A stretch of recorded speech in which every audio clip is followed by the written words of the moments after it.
Ukraine's President Zelensky pleading with America and Poland to send those warplanes and approve a no-fly zone. But at the Defense Department, John Kirby says no, not going to do it. Roll tape. What's the difference in providing javelins and stingers to the Ukrainians versus MiGs or fighter jets? Why is that more provocative? The transfer of combat aircraft right now could be mistaken by Mr. Putin and the Russians as an escalatory step. We need to be careful about every decision we make, that we aren't making the potential for escalation worse. Because that's not only not good for NATO, but it's certainly not going to be good for the Ukrainian people. All right, let's bring in Bret Baier on this. Bret's standing at the map right there. The pictures that we're getting out of Ukraine are horrific. Wouldn't that justify a stronger military response from America, like delivering some jets? Yeah, Stuart, good morning. I think there's a balancing act here, and there is a real concern about World War III from officials at the Pentagon and at the White House particularly. Just to give you a real quick look at where we are today. Russian forces still control the south here. There's a lot of activity around Mariupol, and we saw that was where that maternity and children's hospital was bombed yesterday.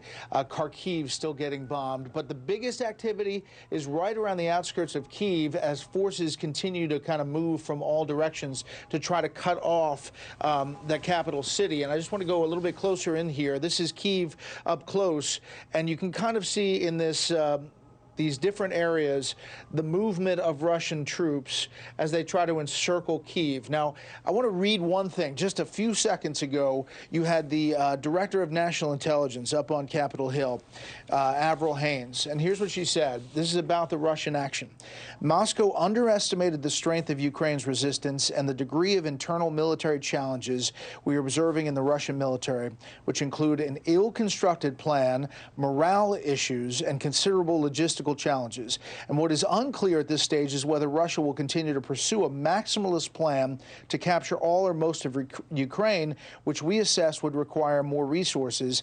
They judge it will be especially challenging for the Russians to control Ukrainian territory because they're not even effectively doing that right now, Stuart. And I think that's where you're seeing the South there having the most success as far as containing, but even these towns right here are being defended by Ukrainians that are really a lot more intense and resolved and resilient at fighting back.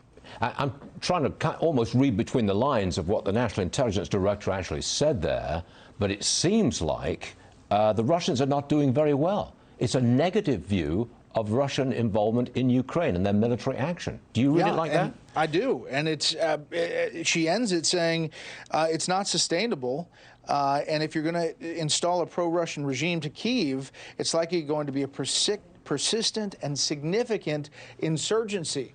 You're talking about a long, long war. And remember what the Russians went through in Afghanistan, that eventually they left with their tail between their legs, defeated. You're looking at something similar at the beginning stages, at least right now. Does the Russians have an exit ramp? Or are they just compelled to keep going forward and make it a wider war? So that's the scary part, is that the same intelligence officials believe that Putin will not just get off this. He will double down and triple down unless he's provided some diplomatic off-ramp, and so far they have not reached that. Can I just ask you about what the Democrats did last night in Congress? They passed this $1.5 trillion federal spending bill, but Bret, as you know, they dropped, I think it was what, $13 billion or $15 billion worth of COVID aid. What happened? Well, there's a debate, and Republicans wanted offsets, and it would not pass in the Senate if there were not offsets for that new COVID aid. Remember, there's a lot of COVID aid from the last tranche of money that has not been spent around the country. And remember the whole school district thing. A lot of schools were given a lot of money, but they were still closing for COVID.